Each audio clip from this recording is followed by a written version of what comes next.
আসসালামু আলাইকুম স্যার। ওয়ালাইকুম আসসালাম। স্যার আলহামদুলিল্লাহ। ঠিক আছে সব?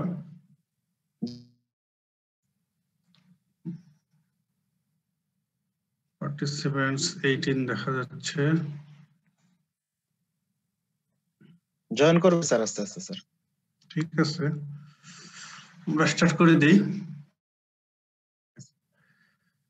আচ্ছা, আমরা গত 2 ক্লাসে অ্যান্টিথ্রম্বোটিক, থ্রম্বোলাইটিক্স, অ্যান্টিপ্লেটলেট, অ্যান্টিকোয়াগুলেন্ট, অ্যান্টিফিব্রিনোলাইটিক্স এইসব ডিসকাশন করতেছিলাম।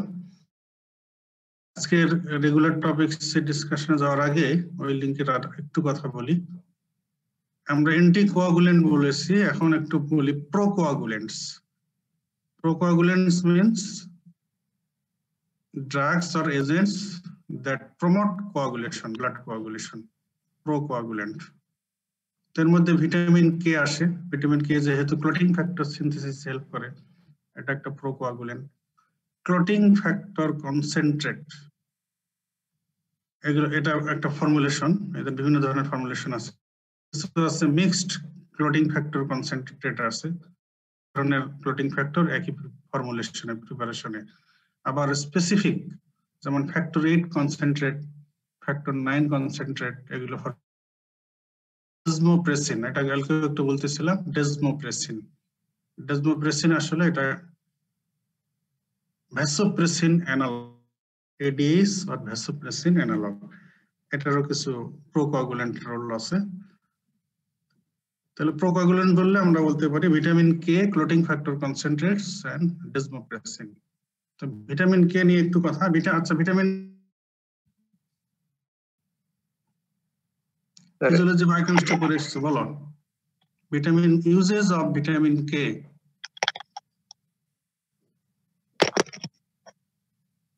Sir K dependent clotting factor আছে, তারপরে ওয়ারফারিন ওয়ারফারিন।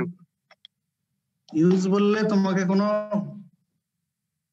ক্লিনিক্যাল কন্ডিশনের কথা বলতে হবে, হ্যাঁ, যে ক্লিনিক্যাল কন্ডিশনে বা কোনো ওভারডোজ। কালকে আমরা বললাম warfarin or other vitamin K antagonist oral anticoagulant overdose, mainly warfarin overdose. ঠিক আছে, আর কোথায় ইউজ করা যেতে পারে?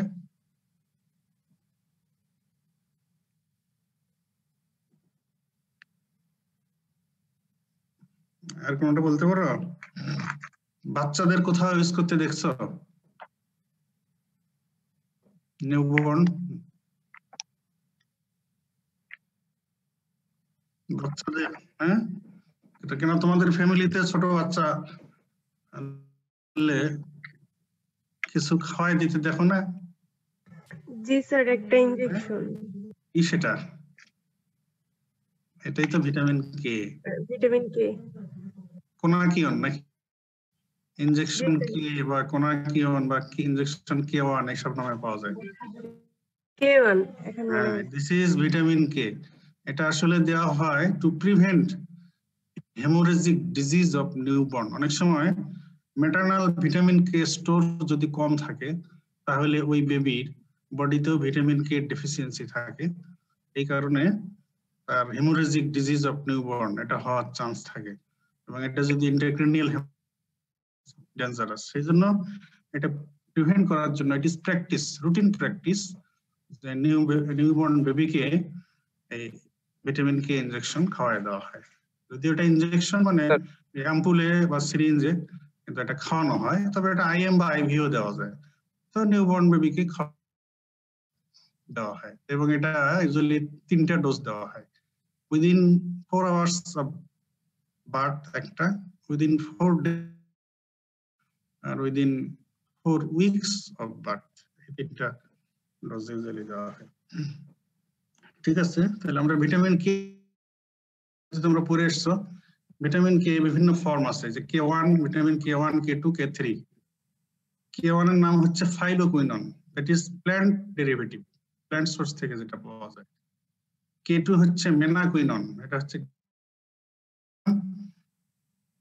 গাট ফ্লোরা ভিটামিন কে, সেটার নাম হচ্ছে মেনাকুইনন। আর যেটা synthetic analogue water soluble, This is known as menadion. তাহলে K1, K2, K3. Phylloquinone, menaquinone, menadion. তো প্ল্যান্ট সোর্স থেকে যে ভিটামিন কে পাওয়া যায় বললাম আমরা, গ্রিন লিফি ভেজিটেবলস আর good source of phylloquinone. Green leafy vegetables are good source of phylloquinone.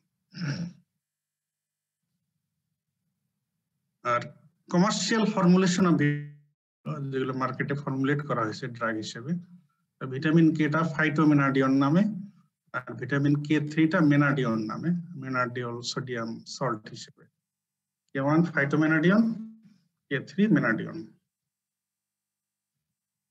Role of vitamin K বলা হয়ে গেছে, তোমরা পড়ে এসছো অনেক, যে ফ্যাক্টর 2, 7, 9, 10 এগুলোর final step of maturation, that is gamma carboxylation of glutamic acid residue of these 4 clotting factors. এটাতে এটা হেল্প করে। ভিটামিন কে সাইকেল কালকে দেখানো হয়ে গেছে, বলা হয়ে গেছে।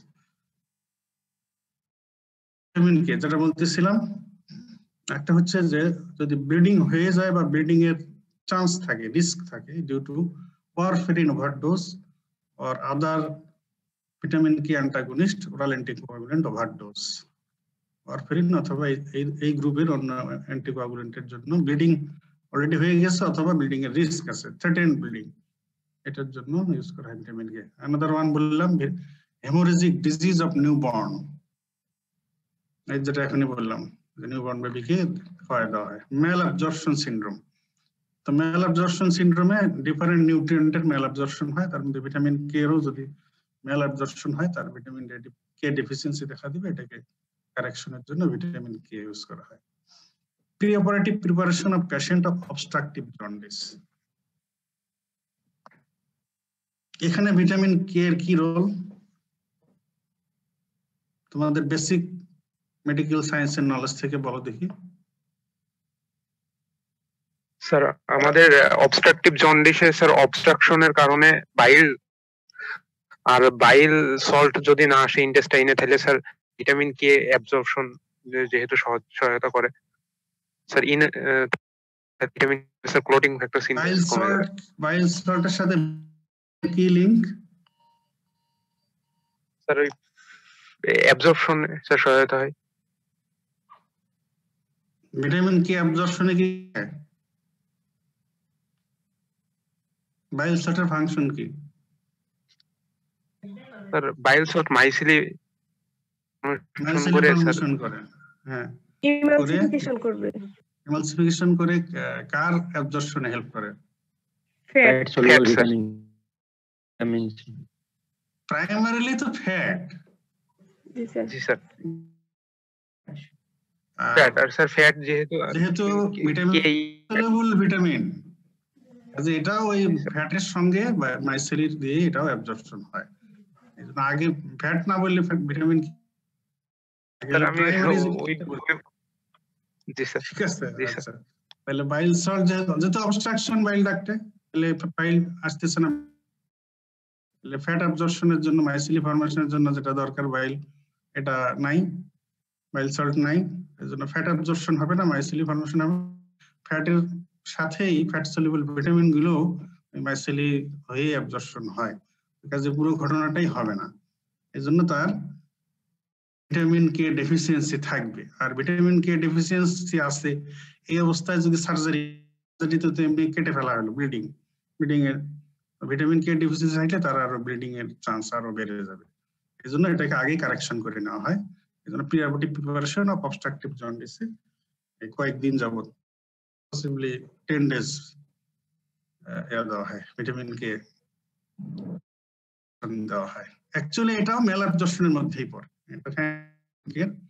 মেল অ্যাবজর্পশন হচ্ছে না, তবে এটাকে আমরা একটু আলাদা ইম্পর্টেন্স দেওয়ার জন্য আলাদাভাবে হাইলাইট করলাম।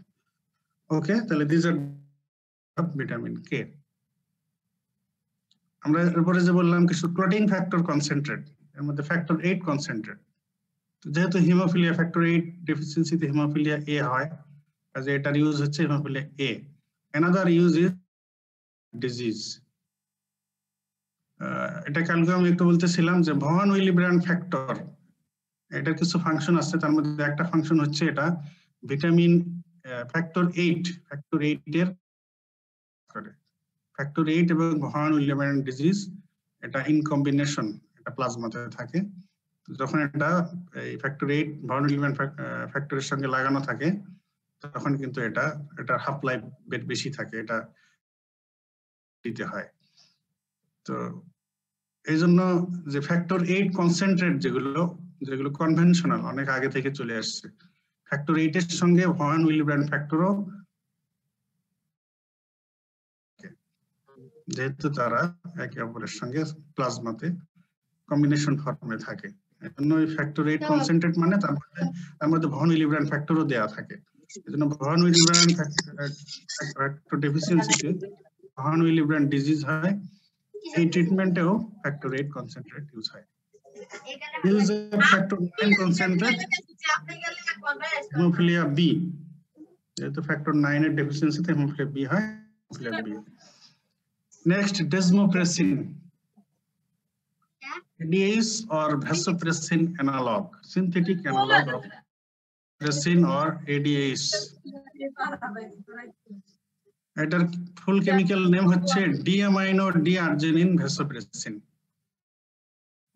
এটা হলো 1 পজিশনে, এই স্ট্রাকচারের 1 পজিশনে ডিঅ্যামাইনেশন করা থাকে, আর 8 পজিশনে এটা ডেক্সট্রো ফর্ম অফ আর্জিনিন থাকে, এজন্য এটার নাম DDAVP, ডিঅ্যামাইনো ডিআর্জিনিন ভ্যাসোপ্রেসিন হচ্ছে। আচ্ছা, এডিএস ডেফিসিয়েন্সিতে কি ডিজিজ হয়? Diabetes insipidus sir. Diabetes insipidus. ADS আর ডেসমোপ্রেসিন যেহেতু এডিএস আর ভ্যাসোপ্রেসিনেরই অ্যানালগ, এটা নাম্বার 1 ইউজ হচ্ছে diabetes insipidus. Senior number 1 use diabetes insipidus. আর এই হেমাটোলজি রিলেশনে এই দুটো use, mild to moderate type of von William disease, mild haemophilia. এই ক্ষেত্রে আসলে এটা তো এক্সপ্লেইনেবল ইজিলি, যেহেতু ADS deficiency as ADS analogue use করা হলো ডায়াবেটিস ইনসিপিডাস। আর এই ক্ষেত্রে রোল হচ্ছে ডেসমোপ্রেসিনের আর এই ভ্যাসোপ্রেসিনের অন্য আরো কিছু রোল আছে, তার মধ্যে এই হেমাটোলজি রিলেশনে একটা রোল হলো যে ভ্যাসোপ্রেসিন মানে desmopressin stimulates release of von Willebrand factor from endothelial cell. Endothelial cell থেকে von Willebrand factor এটাকে সে রিলিজ স্টিমুলেট করে, এজন্য মাইল্ড টু মডারেট। এটা আবার পরের গুলোতে না, টাইপ 2 টাইপ 3 গুলো আরো আছে, সেগুলোতে এটা ইফেক্টিভ না। যেটা mild to moderate type 1 von Willebrand disease, এটাতে দেখা গেছে যে ডেসমোপ্রেসিন দিলে সেল থেকে কিছু von Willebrand factor রিলিজ করায় দিল, মোটামুটি ম্যানেজ হয়ে গেল। মাইল্ড হিমোফিলিয়ার ক্ষেত্রে একই কথা, এন্ডোথেলিয়াল সেল থেকে ভন উইলিয়াম ফ্যাক্টর রিলিজ করে, আর ভন উইলিয়াম ফ্যাক্টর যেহেতু এই ইয়াকে ধরে রাখে, ফ্যাক্টর 8 কে ধরে রাখে, তো এর জন্য মাইল্ড হিমোফিলিয়ার ক্ষেত্রেও এটা কিছুটা effective. So these are the uses of desmopressin: diabetes insipidus, mild to moderate type 1 von Willebrand disease, and mild hemophilia. এবারে ইন জেনারেল আমরা কিছু কথা বলবো, এগুলো যে সবটাই যে সব ক্ষেত্রে প্রযোজ্য তা না, এক এক ড্রাগ এটা বেনিফিশিয়াল। তো আমরা একটা এট এ গ্লান্স আমরা এটা নিয়ে এসেছি একটা স্লাইডে। Agents, products that may be used to control bleeding কন্ডিশনে, ব্লিডিং কে ম্যানেজ করার জন্য, কন্ট্রোল করার জন্য, ট্রিটমেন্টের জন্য যেসব প্রোডাক্ট বা ড্রাগ ইউজ করা যেতে পারে। অ্যান্টিফিব্রিনোলাইটিক্স, এটা আমরা কালকে বলেছি, এটা ফিব্রিনোলাইসিস কে স্টপ করে দিলে তাহলে ফিব্রিন গুলো আর ভাঙবে না, তাহলে ব্লিডিং কন্ট্রোল হবে। ইনকে এটা তো বলাই হলো, ক্লটিং ফ্যাক্টর 2, 7, 9, 10 সিনথেসিস কে স্টিমুলেট করে দিয়ে প্রোকোয়াগুলেন্ট অ্যাক্টিভিটির মাধ্যমে তারা ব্লিডিং কন্ট্রোলে হেল্প করবে। ক্লটিং ফ্যাক্টর কনসেন্ট্রেট একই কথা, ক্লটিং ফ্যাক্টর ডেসমোপ্রেসিন এখনই বলা হলো। Cryoprecipitate fresh frozen plasma, platelet concentrate, whole blood. Cryoprecipitate এখানেও আপনার ক্লটিং ফ্যাক্টর গুলো থাকে। ফ্রেশ ফ্রোজেন প্লাজমা, জাস্ট প্লাজমাটাকে ফ্রোজেন করে এর মধ্যে all including important clotting factors এগুলো থাকে। আর ক্রায়োপ্রেসিপিটেটে এগুলো সেভারাল টাইমস প্রসেসিং করে এটাতে মেইন ক্লোটিং ফ্যাক্টর গুলো যেগুলো ইউজুয়ালি ডেফিসিয়েন্সি হয়, যেমন ফ্যাক্টর 9, ফিব্রিনোজেন, এছাড়া ভানোলিব্রান ফ্যাক্টর, এগুলো এটাতে থাকে। প্লেটলেট, হোল ব্লাড তো হোল ব্লাড। এছাড়া টপিক্যাল এর জন্য অ্যাড্রেনালিন, এটা মূলত ইউজ হয় ইপিস্ট্যাক্সিস ম্যানেজ করার জন্য। প্যাকিং দেওয়া হয়, সেই নেজাল প্যাকেজে রিবন গজ ইউজ করা হয়, ওই গজটাকে অ্যাড্রেনালিন সোক করে প্যাক করে দিলে এটা ভ্যাসোকনস্ট্রিকশন করে টপিক্যাল হেমোস্টেসিস করে। স্ক্লেরোজিং এজেন্ট, এটা পুরনো ট্রিটমেন্ট, ওল্ড নাওএডেজ এটা আসলে প্র্যাকটিস করা হয় না। হেমোরয়েডস আর পাইলস, এই ক্ষেত্রে লোকালি অয়েলি ফিনল ইনজেকশন দিলে এটা এখানে স্ক্লেরোসিস করে, ফাইব্রোসিস স্ক্লেরোসিস করে যে ভেইনটা টর্সাস এন্ড ডাইলেটেড এন্ড থিনিং হয়ে যাওয়ার কারণে ওখানে সিম্পল ট্রমাতেই ব্লিডিং হয় হেমোরয়েডস, ওখানে স্ক্লেরোজিং করে দিলে ব্লিডিং, হেমোরয়েডস এর ব্লিডিং এটা কারেকশন হয়ে যায়, ম্যানেজ হয়ে যায়। এগুলো স্ক্লেরোজিং এজেন্ট। তো this are the some agents used for control or treatment of bleeding. Antifibrinolytics, vitamin K, clotting factor concentrate, desmopressin, cryoprecipitate, fresh frozen plasma, platelet concentrate, whole blood. And for topical hemostasis, adrenaline, especially in case of epistaxis management, sclerosing agent, oily phenol injection, hemorrhoids. ওকে, গত ক্লাসের লিংকে আমরা কিছু discussion করলাম, আজকে আমরা চলে যাই এখন টুডে। স্যার আমাদের যে বলো স্যার একটা কোশ্চেন, স্যার আমাদের অ্যান্টি প্লেটলেট অ্যান্টি কোয়াগুল্যান্ট, এটা তো মানে মোটামুটি স্যার এটা তো anti thrombolytic, anti thrombotic sir, তো এই দুইটার ভিতরে স্যার, সো এই দুইটার ভিতরে স্যার আমরা কোনটা পেশেন্টকে মানে বেশি দেয়া হয়? রুটিনলি এই রিলেটেড যত ক্লিনিক্যাল কন্ডিশন আছে, অ্যান্টিপ্লেটলেট তো ইনভেরিয়েবলি দেওয়া হয়, ঠিক আছে, এই অ্যাসপিরিন, ক্লোপিডোগ্রাম। আর অ্যান্টিকোয়াগুলেন্ট হলো কিছু স্পেশাল কন্ডিশনে, যেমন অ্যাকিউট এমআই এর পরে, আনস্টেবল অ্যানজাইনার পরে, তারপরে মিট্রাল ভালভুলার ডিজিজ, এটার কমপ্লিকেশন হয়ে সিস্টেমিক থ্রোম্বোএমবোলিজমের চান্স থাকে, এইসব ক্ষেত্রে দেওয়া হয়। কার্ডিয়াক সার্জারিতে অ্যান্টি, ঠিক আছে, যেগুলো মোটামুটি home treatment, out patient department treatment হিসেবে দেওয়া যায়, সেখানে ফার্স্ট এইসব ইসকেমিক কন্ডিশন বা থ্রোম্বোএমবোলিক কন্ডিশন এর ক্ষেত্রে অ্যান্টিপ্লেটলেটিভ ফার্স্ট দেওয়া হয়। আর এর প্লেটলেট তো সব ক্ষেত্রেই লাগে, এর সঙ্গে স্পেশাল কিছু কিছু কন্ডিশনে অ্যান্টিকোয়াগুলেন্টও দেওয়া হয়। কারণ অ্যান্টিকোয়াগুলেন্ট দিলে, অ্যান্টিকোয়াগুলেন্টটা এত সহজে দেওয়া হয় না, কারণ এটার রিস্ক আছে, তারপরে অ্যান্টিকোয়াগুলেন্ট দিলে, অনেক অ্যান্টিকোয়াগুলেন্ট দিলে এটা মনিটর করতে হয়, সেই সব যেখানে সেই ফ্যাসিলিটিস আছে বা যেখানে দিতেই হবে উইথ মনিটরিং, অ্যাকিউট এমআই এর পরে তো দিতেই হবে, আনস্টেবল এনজাইম দিতে হবে, সাথে মনিটরিং যেটা লাগে সেটাও করতে হবে। জি sir. Okay, today's topics for hypothyroidism and drugs for hyperthyroidism. Madam antidiabetic drugs discussion করবেন, আমি এজন্য এটাতে চলে গেলাম। তো থাইরয়েড অ্যানাটমি ফিজিওলজি তো পড়ে এসছো সবাই ভালো করে। থাইরয়েড হরমোন সিনথেসিসে কি লাগে? Stimulating hormone.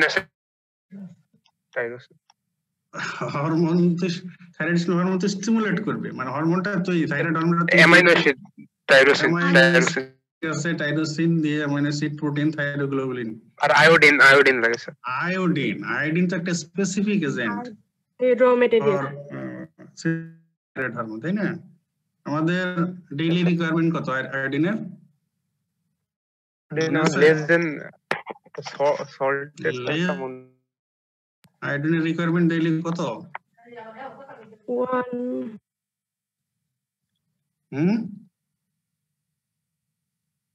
150 microgram sir.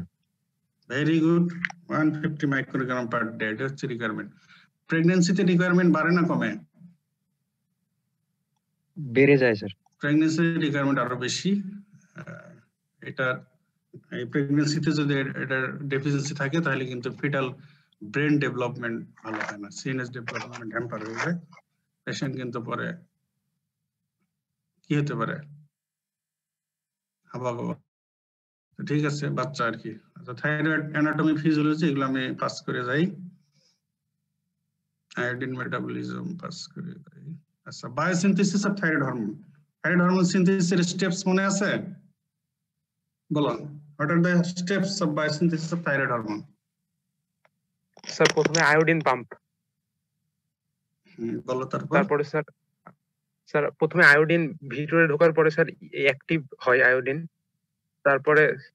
তারপরে স্যার আয়োডিনের সাথে তারপরে টাইরোসিন মিলে স্যার প্রথমে তোমরা ফিজিওলজি ভালোভাবে পড়ে এসছো না আমাদের টার্ম গুলো বলো থাইরয়েড হরমোন সিনথেসিসের টার্ম গুলো বলো স্টেপ গুলো কি কি আয়োডিন ট্র্যাপিং ছিল আয়োডিন ব্লাড থেকে ফলিকুলার সেল দিয়ে কলয়েডে ঢুকবে তাই না এই পুরো iodine optic sir iodine optic এটা সিম্পল কথা Iodine ট্র্যাপিং তারপরে কি হবে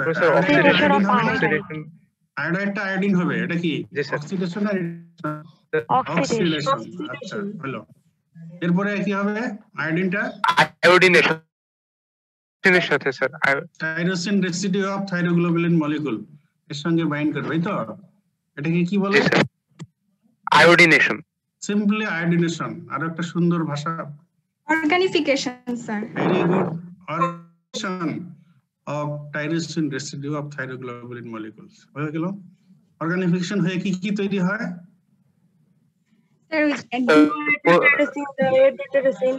MIT and DIT তাই তো MIT and DIT তৈরি হয় ঠিক আছে এরপরে কি এরপর কাপলিং হয় MIT আর DIT মিলে স্যার T3 হয় আর দুইটা DIT মিলে T4 হয় এই রিঅ্যাকশনটাকে কি বলে কাপলিং স্যার কাপলিং আর মলিকুলার কাপলিং ঠিক আছে তাহলে synthesis of thyroglobulin molecule and storage in colloid iodide trapping oxidation organification of tyrosine residue of thyroglobulin molecule then coupling হয়ে DIT MIT DIT দিয়ে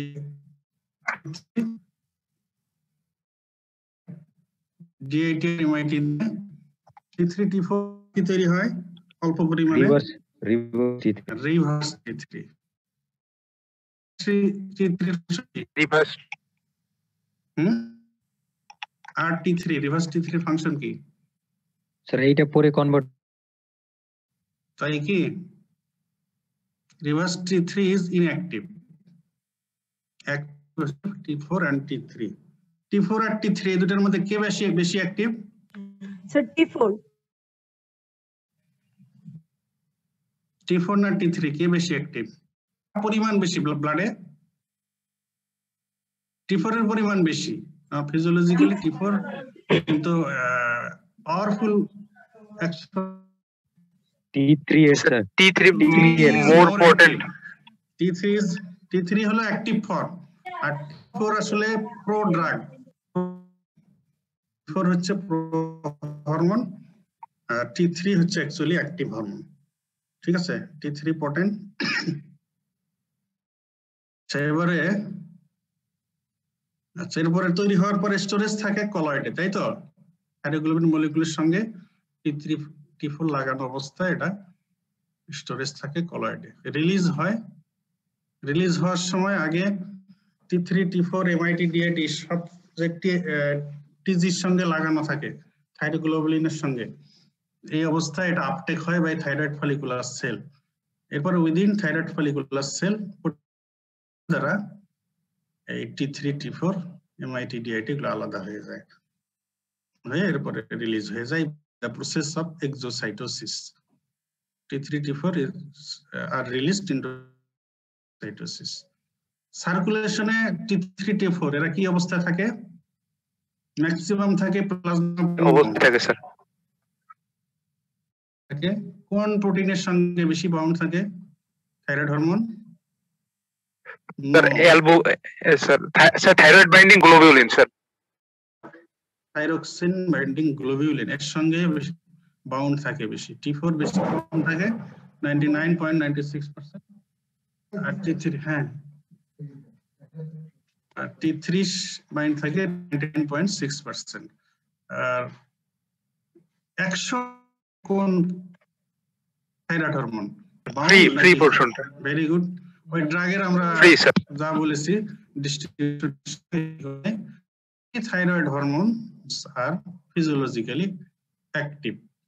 ঠিক আছে, এখন এই conversion of T4 two T3 এটা আমাদের থাইরয়েড হরমোন এমন হরমোন যেটা বডির অলমোস্ট অল টিস্যুস অর্গানসে এটা আসলে তার অ্যাকশন শো করে, তবে কিছু ইম্পর্টেন্ট বেশি অ্যাক্টিভ সেখানে T4 T3 তে কনভার্সন হয়। হচ্ছে liver, skeletal muscle, cardiac muscle and kidney, এইসব জায়গায় কনভার্সনটা বেশি হয়। এখানে এনজাইম হচ্ছে iodotyrosine dehydrogenase or iodotyrosine dehalogenase. T3 is 4 times more potent than T4. It acts on nuclear receptor. আমরা রিসেপ্টর ক্লাসিফিকেশন দেখিয়েছি যে রিসেপ্টরে নিউক্লিয়াসে কার কার রিসেপ্টর থাকে, তার এক্সাম্পল কিন্তু ছিল সব amino acid tyrosine. Thyroid hormone হচ্ছে tyrosine derivative. T3 acts on nuclear receptor. Peripheral metabolism of thyroid hormone MIT-DIT এরা ডিআয়োডিনেজ এনজাইম দ্বারা মেটাবোলাইজড হয়ে যায়। যে আয়োডিনটা ফ্রি হয়ে যায় সেটা আবার নেক্সট থাইরয়েড হরমোন সিনথেসিসে ইউজ হতে পারে। মেকানিজম অফ অ্যাকশন T4, তো মেকানিজম বলতে গেলে আগে আমরা কনভার্সনের কথা বলি। T4 is converted into T3 by the enzyme deiodinase within the cell. কনভার্সনের পরে it enters cell, enters nucleus, binds with nuclear receptor. Nuclear রিসেপ্টরের সাথে বাইন্ড করে নিউক্লিয়াসে ঢোকার পরে এটা activates DNA. DNA activation followed by translation, which is followed by synthesis of new protein. And these newly synthesized proteins exert the physiological or pharmacological effects of T4 or thyroxine. তাহলে T4 T3 তে conversion হলো, এই T3 which is the active form and nucleus then binds with the nucleus, then activates DNA. Then there will be transcription, that is messenger RNA. এই যে মেসেজটা এটা Messenger এখানে চলে গেল, এই মেসেঞ্জার আরএনএ অনুযায়ী এরপরে ট্রান্সফার আরএনএ অ্যামাইনো অ্যাসিড নিয়ে আসলো, দ্যাট ইজ ট্রান্সলেশন হয়ে গেল, এগুলো অ্যাসেম্বলি হয়ে গেল, প্রোটিন সিনথেসিস হলো। This newly synthesised proteins exerts physiological or pharmacological effects of thyroxine or T4. Thyroid hormone এমন হরমোন যেটা বডির অলমোস্ট অল টিস্যুতে লাগে, growth, development, function and maintenance of almost all body tissues. So especially important reproductive tissue, nervous tissue and skeletal tissue.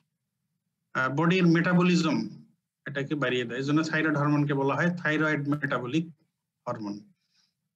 And thyroid also increase sensitivity of epinephrine and enhance proliferation of adrenergic receptor.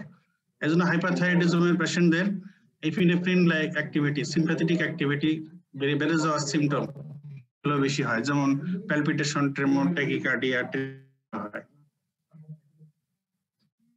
এবারে আমরা drug প্রিপারেশনে চলে আসি। Thyroid preparation, thyroid hormone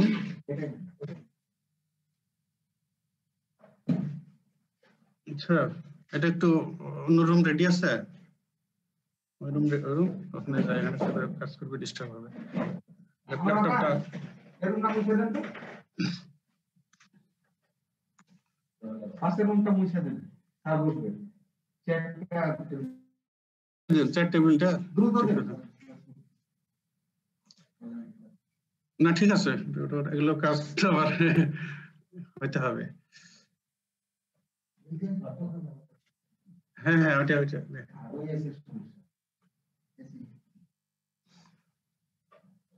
তো thyroid preparations synthetic and natural.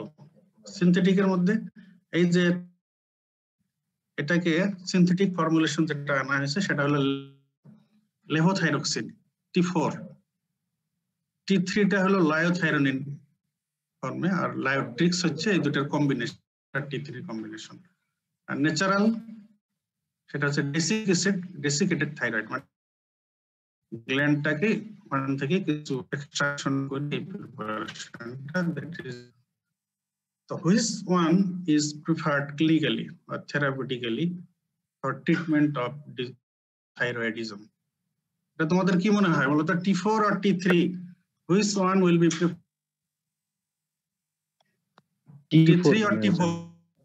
হ্যাঁ, T4 মানে যে T4 বলছো তার যুক্তি বলো কেন T4, আর যে T3 বলছো তার যুক্তি বলো কেন T3 বলো। T4 টা বেশি T4 স্টেবল স্যার। T4 টা বেশি স্টেবল। আচ্ছা, আর কিছু? আচ্ছা, যে T3 বললে সে বলো দেখি কি, তোমার কথা তো যুক্তি আছে, ঠিক আছে। তো T3 যদিও মোর অ্যাক্টিভ, এটা হচ্ছে মোর অ্যাক্টিভ ফর্ম এবং এটা রিসেপ্টর অ্যাফিনিটি বেশি, 4 এর চাইতে 4 টাইমস মোর পটেন্ট, সব দিক দিয়ে কিন্তু ওটা জোর বেশি। But practically, therapeutically or clinically T4 is preferred. আচ্ছা, এখন তোমরা যেগুলো সুবিধা বললে T3 সবই ঠিক আছে, এখন বলো দেখি আমাদের বডিতে ফিজিওলজি থেকে T4 নাকি T3? T4 sir. T4 বেশি থাকে। আচ্ছা, আরেকটা কথা, আবার অ্যাকশনের জন্য তো আবার আমাদের T3 তে কনভার্সন হওয়াই দরকার। এখন আমাদের বডিতে যারা হাইপোথাইরয়েডিজম থাকে তাকে তো আমরা কি করতেছি, হরমোন রিপ্লেস করতেছি, তাই না? এখন যে কোনো রিপ্লেসমেন্টের ক্ষেত্রে কথা হলো যে রিপ্লেসমেন্ট আমাদের এরকম হতে হবে যেটা আমাদের বডির ফিজিওলজির সাথে রিজেম্বলিং হবে। এখন বলো দেখি T3 দিলে এটা ফিজিওলজির সাথে রিজেম্বলিং বেশি হবে নাকি T4 দিলে স্যার। T4, কারণ T4 আমাদের বডিতে নরমালি বেশি থাকে। যদি T4 আমরা দেই, T4 থেকে তো T3 তৈরি হতে পারবে, বডিতে কনভার্সন হতে পারবে। কিন্তু যদি আমরা শুধু T3 দেই তাহলে তো অ্যাক্টিভ ফর্ম ডাইরেক্টলি পাবো, ঠিক আছে, কিন্তু এটা তো ফিজিওলজির সাথে মিলবে না, আর ফিজিওলজির সাথে না মিললেই তো সমস্যা আছে। আর T3 থেকে তো আমরা T4 পাবো না, বডিতে তো আমাদের T4ই বেশি থাকে, তো কাজে T3 দিলে তো আমরা T4 পাচ্ছি না।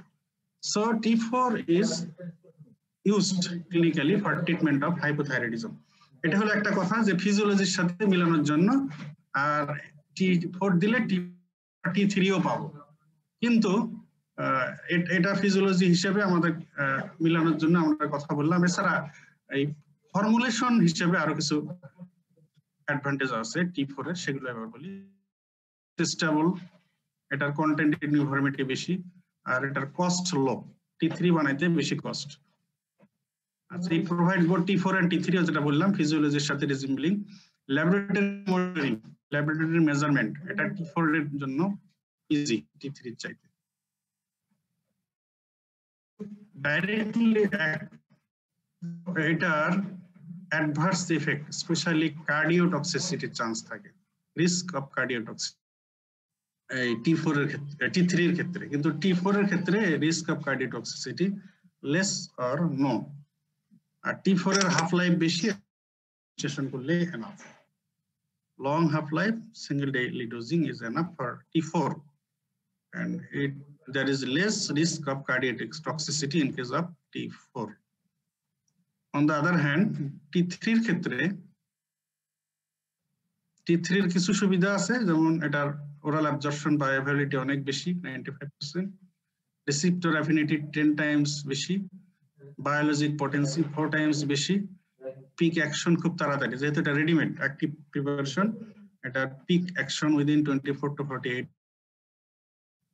এত সুবিধা সত্ত্বেও এটা রুটিনলি ক্লিনিক্যালি এটা ইউজ হয় না, কারণ এটা ওই যে বললাম একটা কথা যে এটা হলো একটা ফিজিওলজিক্যাল রিপ্লেসমেন্ট, যেটা এটা T3 দিলে হচ্ছে না, দিতে পারতেছে না। ফিজিওলজিক্যালি আমাদের ব্লাডে যে T4 T3 যে রেশিওতে থাকে, এটা দিলে সেটা মেনটেন হবে না। এছাড়া ফর্মুলেশন হিসেবে high cost, laboratory measurement monitoring difficult, আর T3 এর হাফ লাইফ শর্ট, এটা এই জন্য ডেইলি ডোজিং ফ্রিকুয়েন্টলি করতে হয়। আর রেডি ফর্ম হওয়ার কারণে, অ্যাক্টিভ ফর্ম হওয়ার কারণে কার্ডিওটক্সিসিটির রিস্ক থাকে। তবে কিছু ইমার্জেন্সি কন্ডিশনে T3 যেখানে আসলে তাড়াতাড়ি অ্যাকশন দরকার, সেখানে T3 এরকম একটা কন্ডিশন হচ্ছে মিগজেডোমা কোমা। হাইপোথাইরয়েডিজমের পেশেন্টের এখন T3 লেভেল কমতে কমতে অনেক বেশি কমে গিয়ে পেশেন্ট আনকনশিয়াস কোমাতে চলে যেতে পারে, সেটাকে বলা হয় মিগজেডোমা কোমা। তখন আবার T3 এর অ্যাকশন, মানে থাইরয়েড হরমোনের অ্যাকশন তাড়াতাড়ি দরকার। এটাই একমাত্র ইমার্জেন্সি ইউজ হিসেবে মিগজেডোমা কোমা। এজন্য রুটিন ট্রিটমেন্ট অফ হাইপোথাইরয়েডিজমে T4 ইউজ হয় only emergency condition like myxoedema coma. এখানে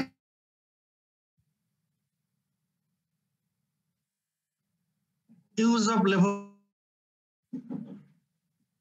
আসলে ইউজ তো একটাই, সেটা হলো হাইপোথাইরয়েডিজম। তো হাইপোথাইরয়েডিজম বিভিন্ন অবস্থায় হতে পারে, যেমন hypothyroidism in adult, hypothyroidism in children, infantile hypothyroidism, neonatal hypothyroidism or cretinism. Neonatal hypothyroidism and congenital hypothyroidism or cretinism সবই মূলত হাইপোথাইরয়েডিজম, বিভিন্ন আলাদা আলাদা করে একটু বলা হলো, হাইলাইট করা হলো। Adult hypothyroidism, children hypothyroidism, neonatal congenital hypothyroidism or cretinism। এগুলো হচ্ছে T4 এর ইউজ, দ্যাট ইজ লেভোথাইরক্সিন। আর T3 এর ইউজ ওই যে আমি একটাই বললাম, myxoedema coma. Liothyronine or triiodothyronine or T3 এর ইউজ হচ্ছে myxoedema coma. Adverse effects of levothyroxine. Thyroid hormone, এটা তো আসলে thyroid hormone supplementation, levothyroxine administration করা। কাজে হাইপারথাইরয়েডিজমের যা ফিচার্স, লেভোথাইরক্সিনের অ্যাডভার্স ইফেক্টস তাই। Tremor, palpitation, tachycardia, sweating, nervousness, restlessness, tachycardia, arrhythmia, atrial fibrillation হতে পারে। Of ischaemic heart disease, precipitation of heart failure. Symptoms and signs of hypothyroidism, এই হচ্ছে adverse effects of levothyroxine. Tremor, palpitation, sweating, tachycardia, nervousness, restlessness, cardiac arrhythmia, that is atrial fibrillation, aggravation of ischemic heart disease, precipitation of heart failure. এবারে এই homework for you, তোমাদের জন্য একটা homework. T3 versus T4, compare and T3 and T4। তোমাদের basic and clinical pharmacology of Katzung, এখানে এক পেজে এটা লিস্ট দেওয়া আছে, সক দেওয়া আছে। তোমরা এটা রিটেনের জন্য স্পেশালি আসতে পারো অনেক সময়। T3 compare and contrast, T3 versus prepare করে। আচ্ছা, তাহলে আমরা হাইপোথাইরয়েডিজমের ড্রাগস বললাম। ড্রাগস একটাই, লেভোথাইরয়েড, আর rarely T3 triiodothyronine. Drugs for hyperthyroidism, hypothyroidism তখন থাইরয়েড হরমোন রিপ্লেসমেন্ট থেরাপি দিয়ে ট্রিটমেন্ট করা হলো। আবার যখন হাইপারথাইরয়েডিজমের কেস হবে, তখন থাইরয়েড হরমোন সিনথেসিস কমানো বা থাইরয়েড হরমোন অ্যাক্টিভিটি কমানোর জন্য সেসব ড্রাগ এখানে লিস্টেড। তাহলে drugs for hyperthyroidism, number 1 thioamide derivatives, number 2 beta blockers, number 3 131 radioactive iodine. এই তিনটাই হচ্ছে কমন। এছাড়া rarely anion inhibitors, iodinated contrast media. এটা করছে কাজল সাহেব, এরকম করছে? হ্যাঁ, পদক্ষেপ না, যদি ওইরকম করছে কিনা Ready? আচ্ছা।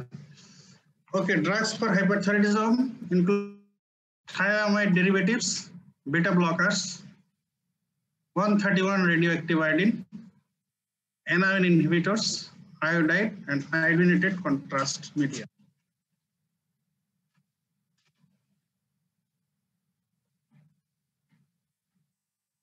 Thiamide derivatives এর মধ্যে আছে carbimazole, methimazole and propylthiouracil. Carbimazole, methimazole and thiamide derivatives. Beta blockers এর মধ্যে propranolol, nadolol. Propranolol commonly used হয়. Radioactive 131 iodine, 131 iodine radioactive. Anion inhibitors এর মধ্যে এগুলো সব anion. Perchlorate, pertechnetate, thiocyanate ion, potassium iodide, and iodinated contrast media. এগুলোর মধ্যে first three groups is important: thiamide derivatives, carbimazole, methimazole, propylthiouracil, beta blockers, propranolol, nadolol, and 131 radioactive iodines. Carbimazole is the prodrug. After administration, it is converted into methimazole within the body, which is the active form of drug, methimazole. Methimazole is 10 times potent than carbimazole. আমাদের দেশে কিন্তু carbimazole প্রিপারেশনই পাওয়া যায়, foreign অনেক কান্ট্রিতে methimazole preparation আছে। Mechanism of action of thiamide derivatives. Say carbimazole. Carbimazole administration করার পরে it inhibits. You complete? হ্যাঁ, একদম ঠিক।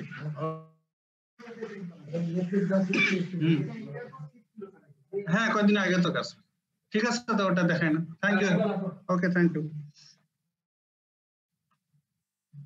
সরি, রুমে একটু ওই কাজ চলতেছিল, এই জন্য একটু ইন্টারাপশন হলো তোমাদের। আচ্ছা, আমরা তাহলে, আচ্ছা তোমরা কি লাইনে আছো? জি স্যার। জি স্যার। আচ্ছা, carbimazole is converted into active drug methimazole. Methimazole inhibits iodide trapping. Thyroid hormone synthesis is a step, iodide trapping. It also inhibits organification or iodinification of tyrosine residue of thyroglobulin. এই স্টেপকেও inhibit করে, আর এর suppressive action আছে। এটা হলো trap antibody titre, এটা কি common. আচ্ছা, তোমরা কি হাইপারথাইরয়েডিজম হয় এরকম একটা ডিজিজের নাম জানো, clinical condition? Very good. Graves ডিজিজের প্যাথোজেনেসিস জানো কি?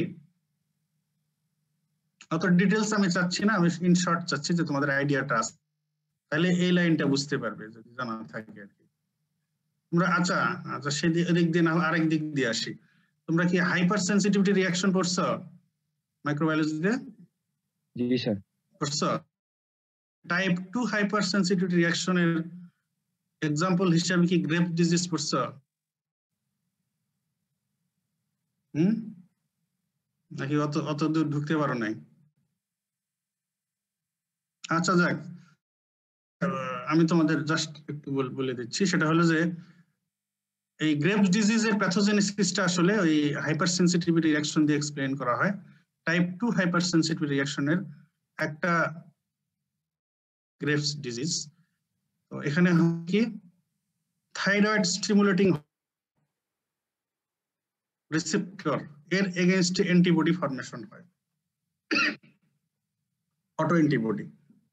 তো রিসেপ্টরের এগেইনস্টে অ্যান্টিবডি ফর্মেশন হয়। তো অনেক ক্ষেত্রে আমরা মনে করি যে অ্যান্টিবডি ফর্মেশন হলে এটা তো যার এগেইনস্টে অ্যান্টিবডি তৈরি হয় তাকে ব্লক করে দেয়, ওর অ্যাকশনকে স্টপ করে দেয়।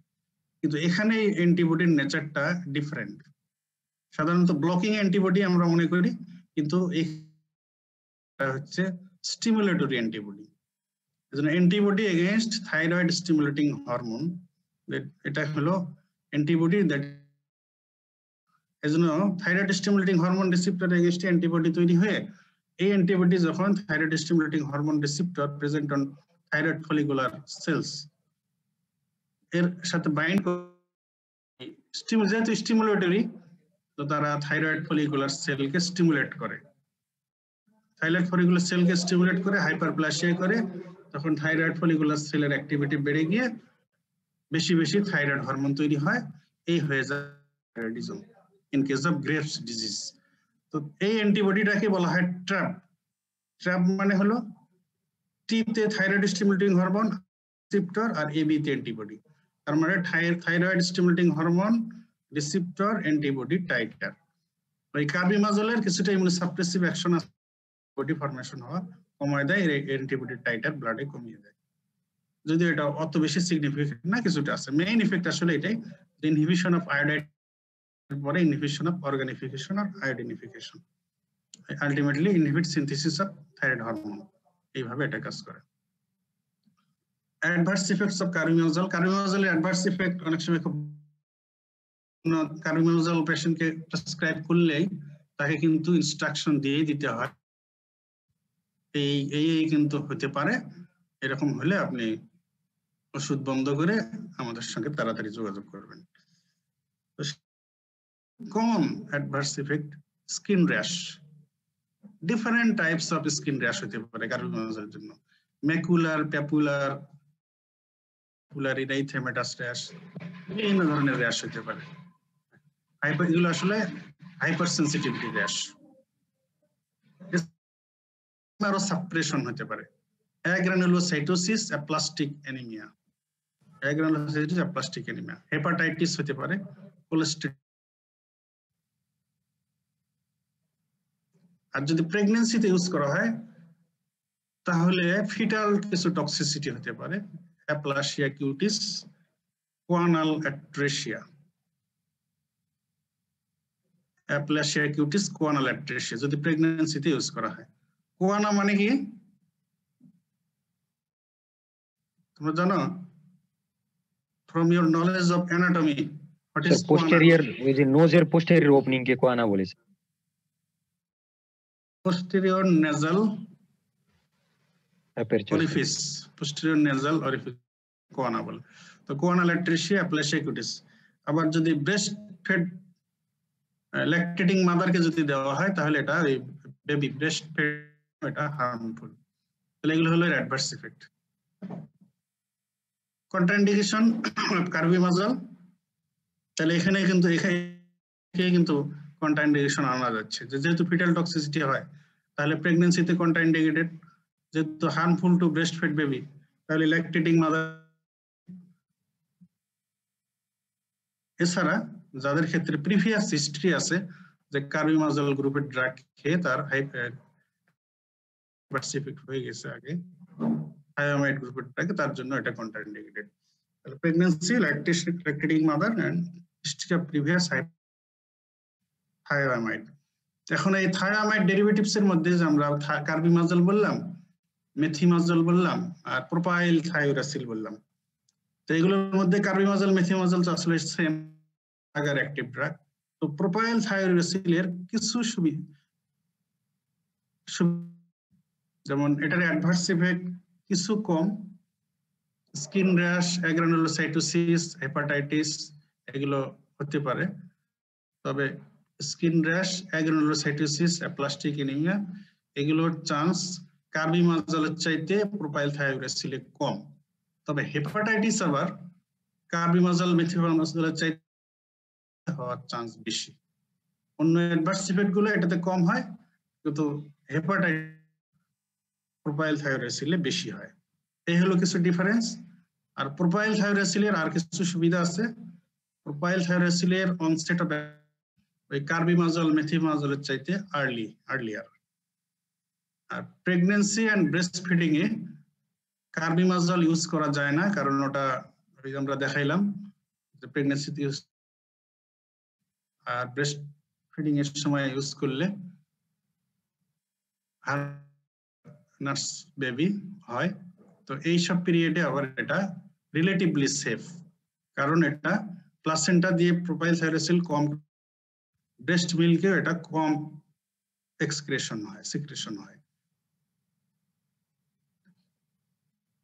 এই জন্য বলা হয় advantages of propylthiouracil over others. Onset of action early, propylthyrosol crosses placenta poorly. Propylthyrosol is excreted in breast milk poorly যায়, কিন্তু ওগুলো অনেক বেশি যায়, কার্বিমাজল বেশি যায়। এই হলো প্রোপাইলথাইরোসিলের কিছু সুবিধা। তাহলে প্রোপাইলথাইরোসিল এর কিছু সুবিধা যেহেতু আছে কিছু কিছু জায়গায়, তাহলে কিছু প্রোপাইলথাইরোসিল সেটা হলো hyperthyroidism in pregnancy, especially first trimester, hyperthyroidism in lactating mother, and thyrotoxic crisis or thyroid storm. তোমাদের হয়তো এই টার্মটা জানা নেই, থাইরয়েড টক্সিক ক্রাইসিস বা থাইরয়েড বলতে কি বোঝো?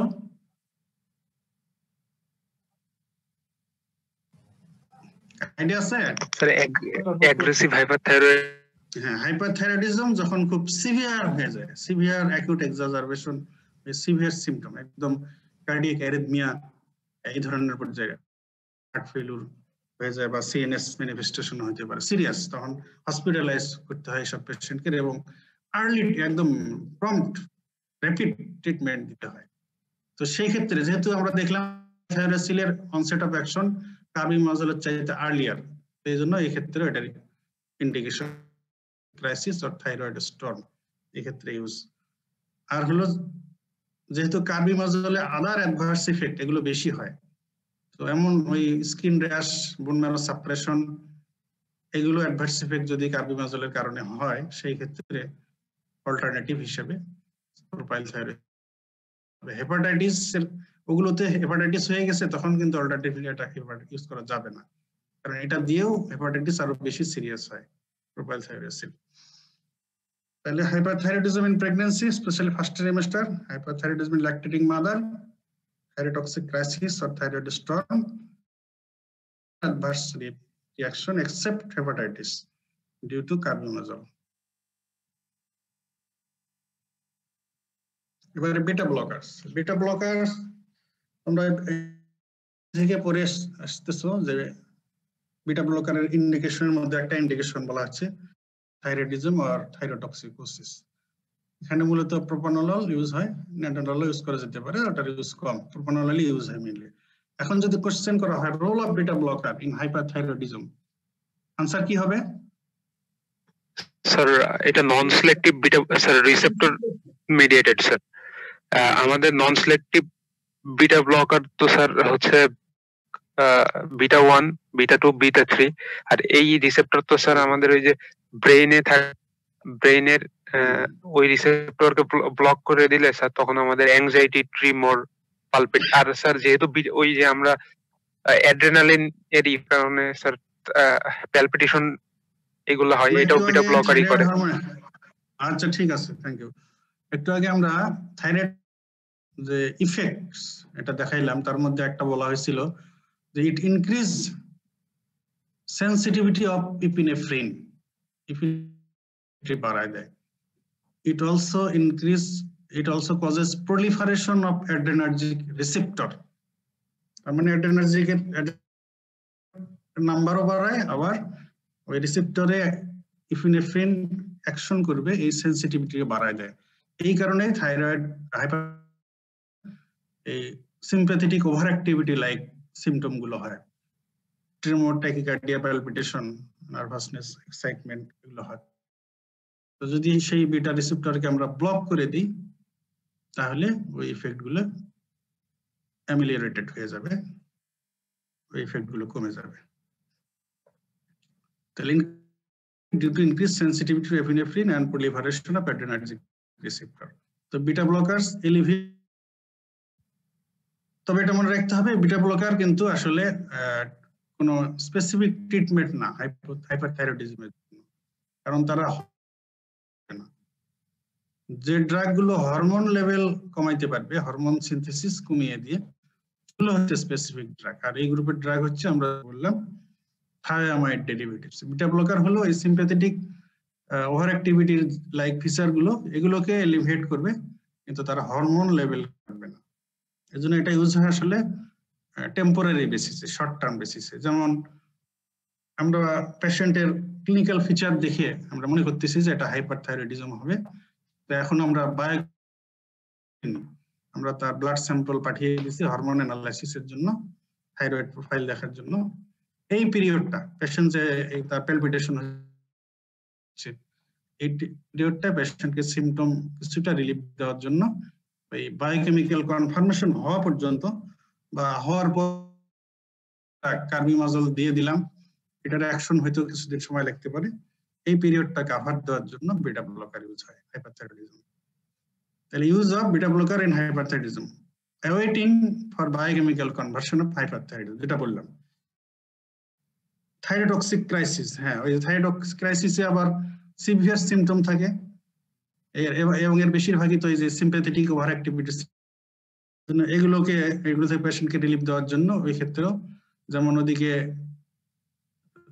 অ্যান্টিথাইরয়েড ড্রাগ হিসেবে ওই প্রোপাইল থাইরোসিন ইউজ করার কথা বলা হয়েছে, কার্বিমাজল ইউজ করা হয়, সাথে বিটা ব্লকার ইউজ করা হতে পারে। অ্যানাদার ওয়ান হচ্ছে যে পেশেন্ট একটা হাইপারথাইরয়েডিজম পেশেন্ট আর অনেক সময় কিন্তু সার্জারি লাগে, তো সেই সার্জারির আগে প্রিপেয়ার করার যে পিরিয়ডটা, এই পিরিয়ডটাতে এডিশনাল ড্রাগ হিসেবে। আরেকটা হলো যে রেডিও অ্যাক্টিভ আয়োডিন 130, কিছু পেশেন্টের হাইপারথাইরয়েডিজম ট্রিটমেন্টে রেডিও অ্যাক্টিভ আয়োডিন 1 এটা দেওয়া হয়। তো এটা এক ডোজ দিলে এটার অ্যাকশন আসতে 1 থেকে 3 মাস সময় লাগে। 131 রেডিও অ্যাক্টিভ আয়োডিন দেওয়ার পরে এটার ইফেক্ট ফুললি পেতে তো এই পিরিয়ডটা কভার দেওয়ার জন্য অনেক সময় বিটা ব্লকার ইউজ করা হয়।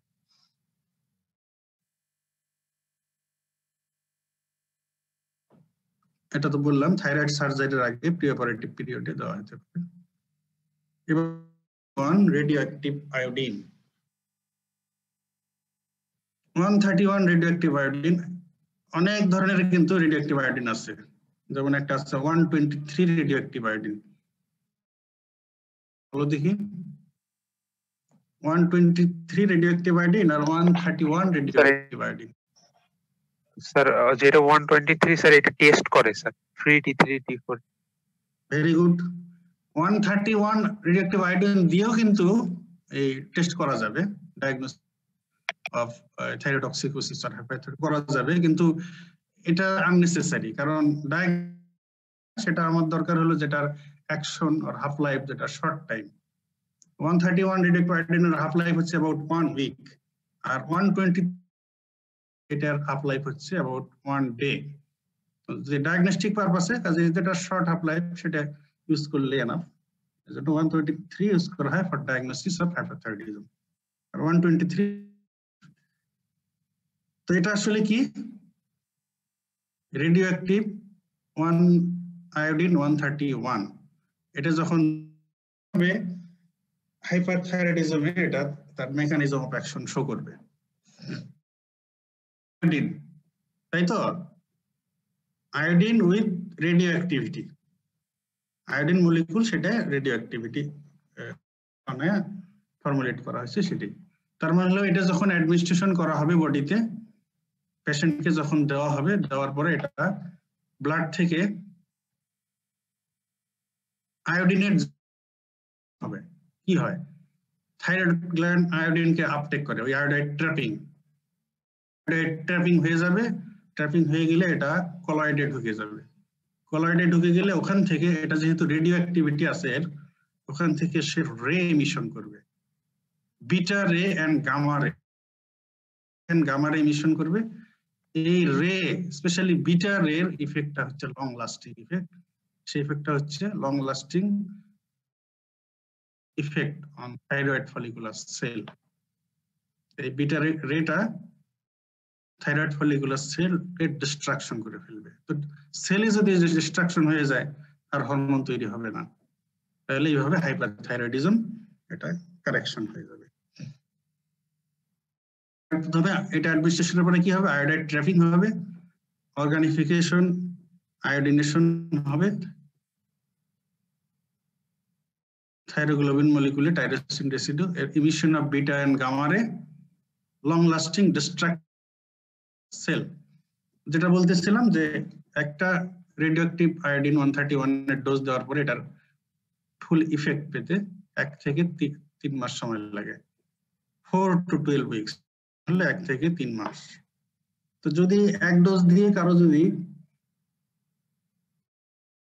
ইফেক্ট না পাওয়া যায়, আফটার 6 মান্থ সাবসিকুয়েন্ট ডোজ দেওয়ার কথা রিকমেন্ডেড।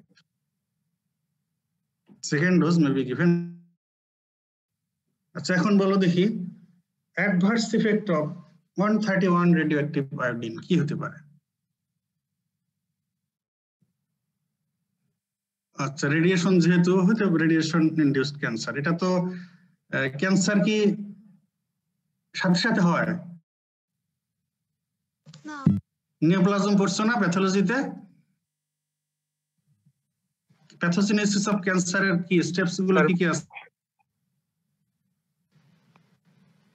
কেমিক্যাল কার্সিনোজেনেসিসের ক্ষেত্রে বলো, বা রেডিয়েশন যে কোনো কার্সিনোজেনেসিস ধরি, কেমিক্যালটা তো বেশি এক্সপ্লেইন করা যায়, কিন্তু পরে সিঙ্গেল একটা ডোজ দিলেই কি হয়ে যায়? কার্সিনোজেনিক এজেন্টও যদি হয়, সিঙ্গেল ডোজ দিলেই কি কার্সিনোজেনেসিস হয়ে যায়? ইনিশিয়েটর, প্রমোটর এগুলো পড়ো নাই তোমরা? কি ব্যাপার, কি পড়ছো? ইনিশিয়েশন, প্রমোশন এগুলো স্টেপস আছে তো। ইনিশিয়েশন এরপরে একটা রিজনেবল গ্যাপে এজেন্ট যদি এক্সপোজড হয় তাহলে হতে পারে। যাই হোক, এগুলো পড়ে নিও, কনসেপ্ট রাখতে হবে তো। তাহলে ইমিডিয়েট কি হতে পারে? অ্যাডভার্স বায়োডিন এর মেকানিজম দিয়ে বোঝা যায় না স্যার কিছু? এটা স্যার মানে বেশি হয়ে যাবে হাইপোথাইরয়েডিজম, মানে কমে যাবে বেশি হাইপারথাইরয়েডিজম। কথাটা ক্লিয়ার করে বলা স্যার মানে ধরতে পারছি। স্যার হ্যাঁ sir hypothyroidism sir. Very good. Permanent hypothyroidism হয়ে যেতে পারে, কারণ এই যে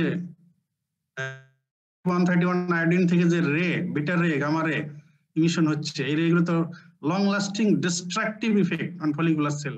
কি বললাম, তাই না? ফলিকুলার সেলকে ডিস্ট্রয় করে ফেলে এবং এটা লং লাস্টিং ইফেক্ট হয়ে গেলে যদি প্রায় অলমোস্ট অল সেল ডিস্ট্রাকশন হয়ে যায়, তাহলে তো পার্মানেন্ট হাইপোথাইরয়েডিজম হয়ে যাবে। তাহলে এই রেডিওঅ্যাক্টিভ আয়োডিন 131 এর এটাই প্রবলেম, যে এটা দিলে পার্মানেন্ট হাইপোথাইরয়েডিজম মে ডেভেলপ। আর যদি কারো পার্মানেন্ট হাইপোথাইরয়েডিজম হয়ে যায় তখন কিভাবে ম্যানেজ করতে হবে?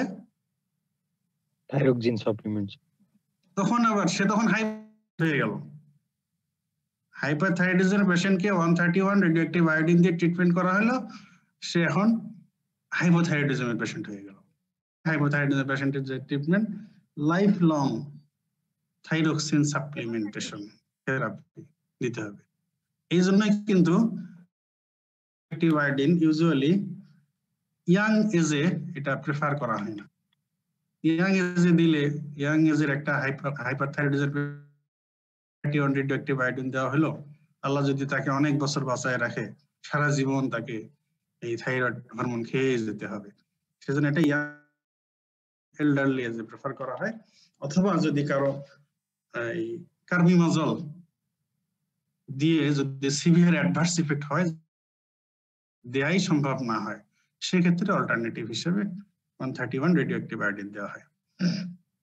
আচ্ছা, এখন বলো দেখি 131 রেডিওঅ্যাক্টিভ আয়োডিন এটা দেওয়া হয় স্যার ওরাল অ্যান্টিরেল স্যার, ওরাল পরোলার। ওরাল। আর কে কি বলবা বলো দেখি। রেডিওঅ্যাক্টিভ আয়োডিন এরকম একটা জিনিস কোন রুটে দেওয়া হয়?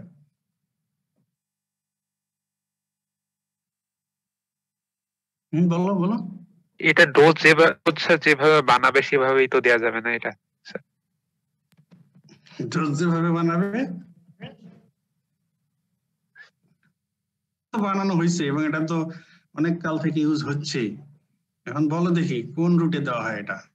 স্যার পরোলার সোয়ালোইং দিতে হবে স্যার। হ্যাঁ, সোয়ালোইং।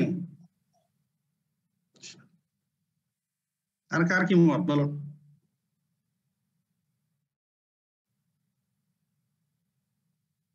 কারো কথা নাই?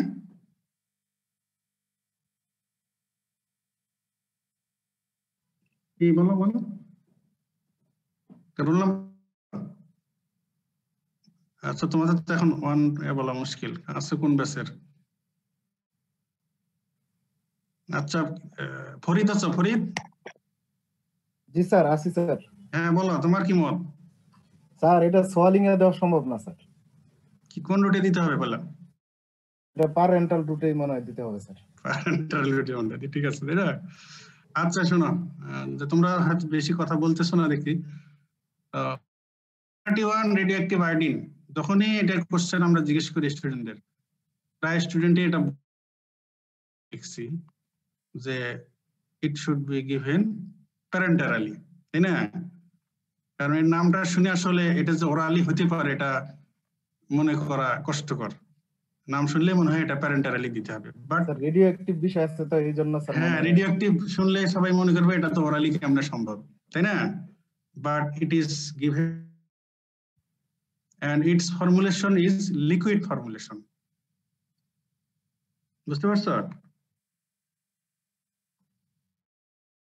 ফর্মুলেশন অফ রেডিওঅ্যাক্টিভ আয়োডিন 131, এটা হলো সল্ট হিসেবে দেওয়া হয়, sodium salt of 131 radioactive iodine, sodium iodide, sodium iodide হিসেবে এটা দেওয়া হয়, এবং ফর্মুলেশনটা হচ্ছে লিকুইড।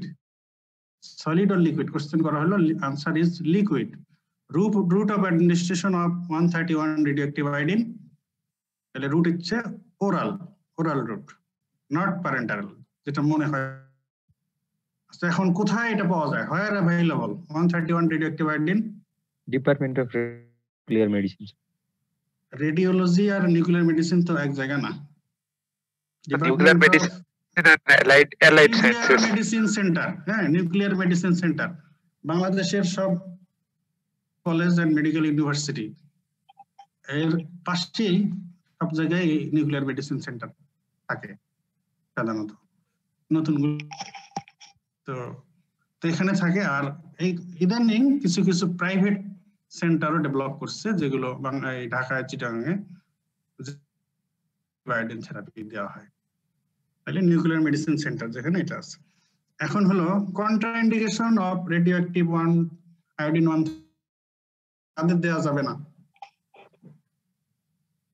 স্যার ওই তো প্রথমে বলে দিলেন স্যার, যাদের বয়স কম স্যার ওদেরকে দেওয়া যাবে না স্যার। হাইপোথাইরয়েডিজম, প্রেগন্যান্সিতে স্যার, হ্যাঁ ওটা হলো নট প্রেফার্ড, প্রেগন্যান্সিতে কন্ট্রাইন্ডিকেটেড স্যার। কন্ট্রাইন্ডিকেশন, প্রেগন্যান্সিতে absolutely contraindicated. 131 radioactive iodine is absolutely contraindicated.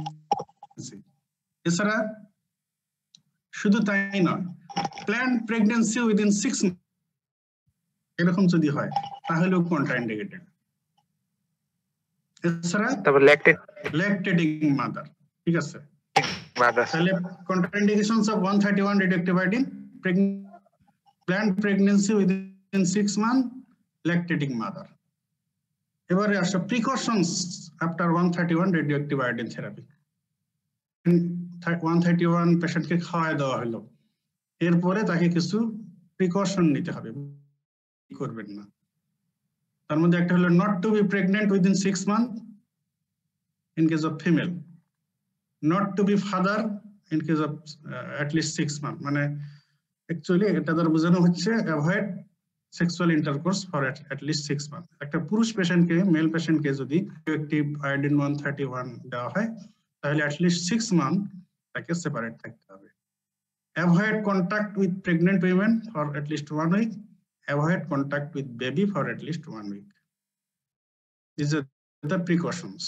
Not to be pregnant for at least 6 months in case of female, not to father baby for at least 6 months in male, pregnant lady for 1 week, and avoid contact with baby for at least 1 week. Sir এখানে contact বলতে sir কি বুঝাইছে sir? মানে separate থাকবে, যে রুমে ওই patient থাকবে সেই রুমে বেবি যাবে না, যে রুমে পেশেন্ট থাকবে সেই রুমে লেডি যাবে না। কারণ ওই যে রেডিয়েশন, তো জি স্যার, রেডিয়েশন ইমিট হতে পারে তার বডি থেকে, এবং এটার ঝুঁকিটা থাকে 1 সপ্তাহ পর্যন্ত। এই জি জন্য স্যার, বুঝতে পারছি। আর এই 6 মাসের বিষয় যেটা, এটা হলো যে পেশেন্টের মেল আর ফিমেলের উপরে যে রেডিয়েশনের যে ইফেক্টটা তার বডির সেলের উপরে, including in case of male sperm, এর উপরে যে রেডিয়েশনের ইফেক্টটা থাকবে, এই কারণে এই টাইমটা অ্যাভয়েড করতে বলা হয়েছে।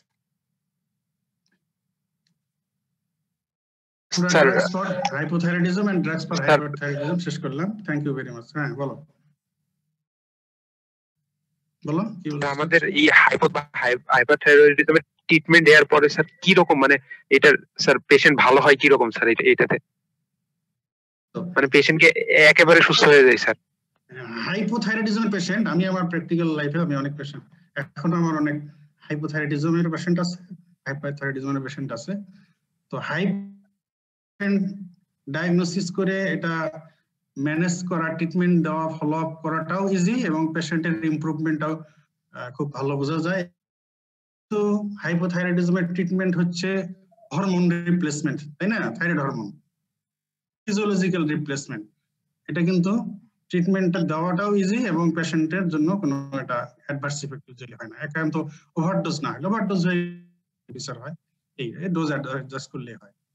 স্যার এটা নাকি দেখা যায় যে ভালো হয়ে যায়, হ্যাঁ একদম ভালো হয়ে যায়। তবে হাইপোথাইরয়েডিজমের ট্রিটমেন্ট তো লাইফ লং, তার থাইরয়েড হরমোন তৈরি হয় না, এজন্য লাইফ লং তাকে থাইরয়েড হরমোন 3টে ট্যাবলেট, 2.5 ট্যাবলেট, 2 ট্যাবলেট, এইভাবে লাইফ লং তাকে মেনটেন করতে হয়। যখন হরমোন লেভেল নরমাল হয়ে যায়, যে লেভেলে তার হরমোন লেভেল নরমাল থাকে, এরপরে ওই লেভেলে ড্রাগ লাইফ লং মেনটেন করতে হয়, কারণ কিছুদিন পর পর হরমোন লেভেল করে দেখতে হয়। কিন্তু হাইপারথাইরয়েডিজমের পেশেন্টের ক্ষেত্রে ট্রিটমেন্টের রেসপন্স করে ভালো, ঠিক আছে, কিন্তু কিছু রিস্ক আছে। এই যে যেমন বললাম, নজলের ক্ষেত্রে অ্যাডভার্স ইফেক্ট গুলো, skin rash, bone marrow suppression, hepatitis, আবার প্রোপাইল থাইরয়েডের ক্ষেত্রে অনেক সময় সিভিয়ার হেপাটাইটিসও হয়। আবার কার্বিমাজল এই প্রেগন্যান্সিতে দিলে, ল্যাকটেটিং মাদারে দিলে প্রবলেম, মানে এগুলো অনেক ঝামেলা। হাইপারথাইরয়েডিজমের পেশেন্টের ট্রিটমেন্টে পেশেন্ট রেসপন্ড করে, এই অ্যাডভার্স ইফেক্ট, কিছু রিস্ক, কিছু কমপ্লিকেশন, এগুলো অনেক সময় হয়। তারপরে এই রেডিওঅ্যাক্টিভ আয়োডিন 131 দিলে আবার এই যে পার্মানেন্ট হাইপোথাইরয়েডিজম হয়ে যায়। এগুলো কিন্তু এইসব hypothyroidism and hyperthyroidism patient diagnosis করতে পারলে এটাও ক্রেডিট, এবং ট্রিটমেন্ট করতে পারলে একদম যে সিমটম একেবারে প্রুভ করে, এটাও কিন্তু ভেরি ইন্টারেস্টিং। পেশেন্টরাও খুব প্লিজড হয়ে যায় এবং যে ট্রিট করে, যে ম্যানেজ করে, সেই ডক্টরও খুব ইমপ্রুভমেন্ট হয়। এবং আমাদের দেশে কিন্তু, এবং বিশেষ করে আমাদের নর্দার্ন এরিয়াতে, আমাদের নর্থ বেঙ্গলে, তো এগুলোর ইনসিডেন্ট পাওয়া যায় বেশি, সব জায়গায় আছে, আমাদের দেশে বেশি পাওয়া যায়। Okay, thank you very much. Thank you. তোমরা তাহলে নেক্সট ম্যাডামের ক্লাস করো, টাইমলি জয়েন করো, পরের সপ্তাহে ইনশাআল্লাহ। জি স্যার, আসসালামু আলাইকুম। আসসালামু আলাইকুম স্যার।